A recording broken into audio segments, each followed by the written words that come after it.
napakahirap po ang pumunta, tumayo, at magsalita sa inyong harapan. Pero noon pa man, alam kong walang madali kapag ikaw ay Marcos.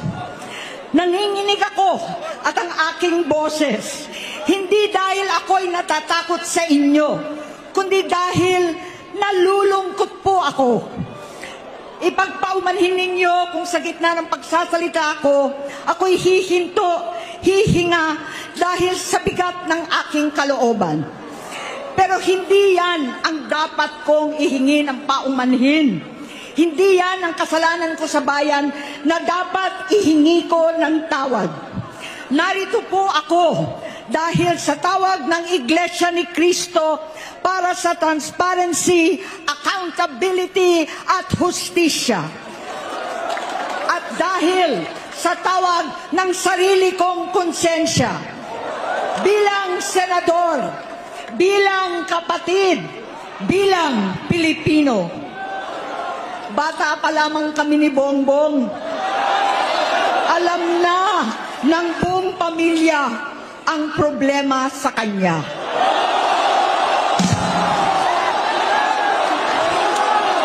Sa totoo lang, mababasa naman ng lahat ang mga testimonya ng aking ama patungkol sa kanyang ugali at gawain.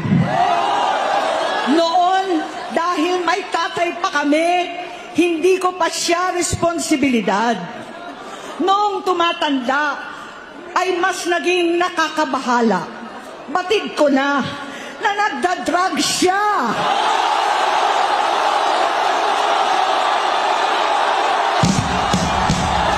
Nalaman ko at ng pamilya, nalaman ng pamilya, seryoso ito.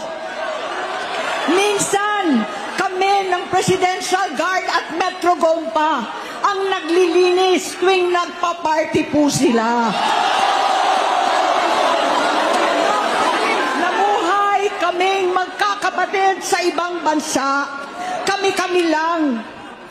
Kinumbinsi ko pa si Bongbong, pakasalan mo na si Lisa.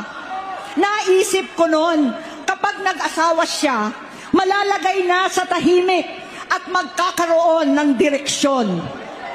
Ang laki ng pagkakamali ko. Mas lumala ang kanyang pagkalulong sa droga.